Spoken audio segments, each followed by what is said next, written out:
د هیواد په لویدیځ کې د عالمانو د عالی شورا نوبتي غونډه د دې شورا د رئیس شیخ الحدیث الحاج مولوي خدایداد صالح په مشرۍ جوړه سوه.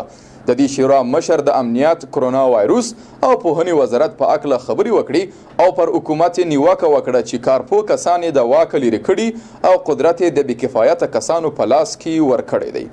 نور حال د غلام فاروق رسولي په ریپورټ کې. د لویدیځې حوزې د دیني عالمانو سراسري شورا نوبتي غونډه د دې شورا د رئیس شیخ الحدیث الحاج مولانا خدایداد صالح په مشرۍ جوړه شوه.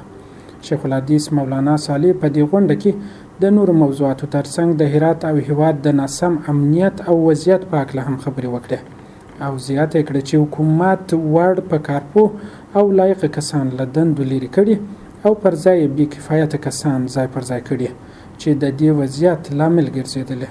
ما مردمی قهرمان داریم، مردمی جنگی داریم، مردمی که دل وطن میسوزه داریم.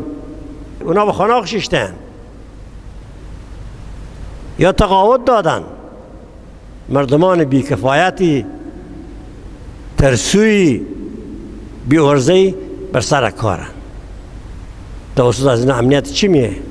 مولانا صالح هم داشان د پوهنې وزارت شته نصاب یو عالی او اسلامي نصاب یاد کړ او زیاته کړه یو شمیر د دین بیزاره کسان په دې پسې دي چې دا نصاب کې بدلون راولي خو په خبره اجازه به ورنکړي. ما معارف بسیار خوبی داریم، قانون بسیار خوبی در معارف داریم، ثقافت اسلامی در معارف بسیار قوی است که از اینجا اولادهای مردم شخصیت‌های خوبی بیرون میآید.